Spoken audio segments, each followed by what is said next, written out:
نظر بد کو زائل کرنے کے لیے رسول اللہ صلی اللہ علیہ وسلم نے کچھ مصنون دعائیں ہمیں سکھائی ہیں، اور قرآن مجید میں بہت ساری ایسی آیات، ایسی دعائیں موجود ہے نظر بد کو زائل کرنے کے لیے۔ ناظرین، ایک بات یاد رکھنا، نظر بد کو زائل کرنے کے لیے کسی مشرک کا سہارا نہیں لینا، کسی بد مذہب کا سہارا نہیں لینا، نہ کوئی ایسی منتر جو قرآن و حدیث سے ثابت نہیں ہے، ایسے منتروں کا سہارا نہیں لینا۔ نظر بد کو زائل کرنے کے لیے سب سے پہلے رسول اللہ صلی اللہ علیہ وآلہ وسلم نے ہمیں مصنون دعائیں سکھائی ہیں، وہ پڑھنی ہے جو رب العالمین نے قرآن مجید میں آیات اور دعاؤں کی صورت میں جو نازل کی ہیں، وہ پڑھ کے نظر بد کو زائل کرنا چاہیے۔ بہترین دعائیں میں آپ کے سامنے رکھتا ہوں نظر بد کو زائل کرنے کے لیے۔ نظر بد اگر شدید لگی ہے، کوئی نظر زدہ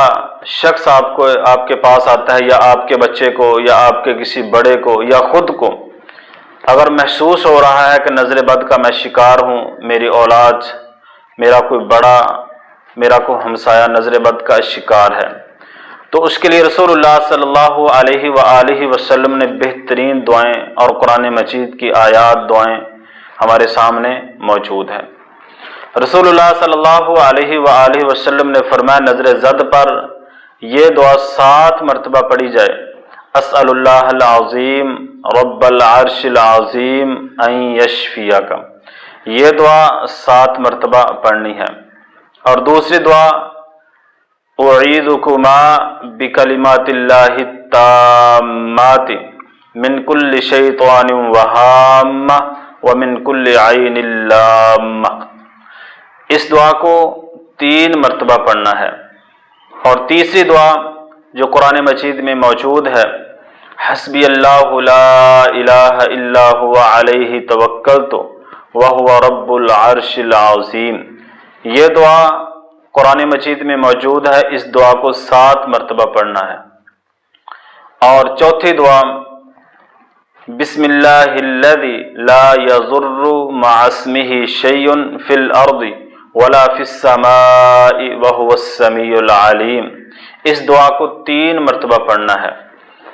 یہ دم کر کے مریض کو پانی پلایا جائے، اور اس کے اوپر جسم پر دم کر کے، اور پھونک اس طریقے سے مارنی ہے، یعنی اس طرح تھونک مارنی ہے کہ آپ کی جو پھونک ہو اس میں تھوک کے ذرات ہونے چاہیے، تھتکارنا چاہیے، تاکہ اس کے جسم پر آپ کی تھوکی پھوار جائے اور اس میں کچھ ذرات جائیں۔ تو ناظرین، یہ دعائیں پڑھ کے اپنے مریض پر دم کرنا چاہیے، اپنے آپ پر دم کرنا چاہیے، اپنے جانوروں پر دم کرنا چاہیے، اپنے گھر میں یہ دعائیں پڑھ کے دم کرنا چاہیے۔ اکثر لوگ نظر بد کا جو شکار ہو جاتا ہے، تو نظر بد کو زائل کرنے کے لیے نجومیوں کے پاس جاتا ہے، بد مذہب لوگوں کے پاس جاتا ہے، کفریہ جن کے عقائد ہوتے ہیں ان کے پاس جا کے وہ دم کرواتے ہیں۔ ناظرین، ایک بات یاد رکھنا، اگر ایسے شخص کے پاس آپ گئے جس کے پاس جادو ہے، جنات ہے، یا بد مذہب ہے، مشرکانہ عقائد وہ رکھتا ہے، اگر آپ ان کے پاس جا کے دم کروائیں گے، اپنے حالات بیان کریں گے، رسول اللہ صلی اللہ علیہ وسلم نے فرمایا، جو شخص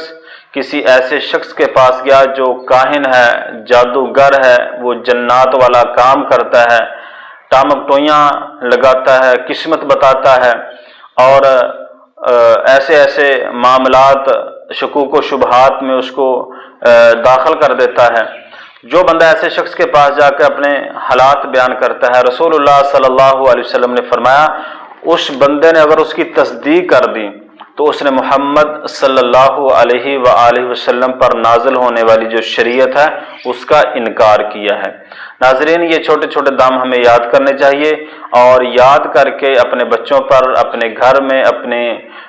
جو گھر میں بڑے افراد ہیں، اگر نظر بد کا شکار ہو جائیں، خود ہی دم کر کے اللہ سے شفا کی امید رکھنی چاہیے۔ اللہ تعالیٰ عمل کی توفیق عطا فرمائے۔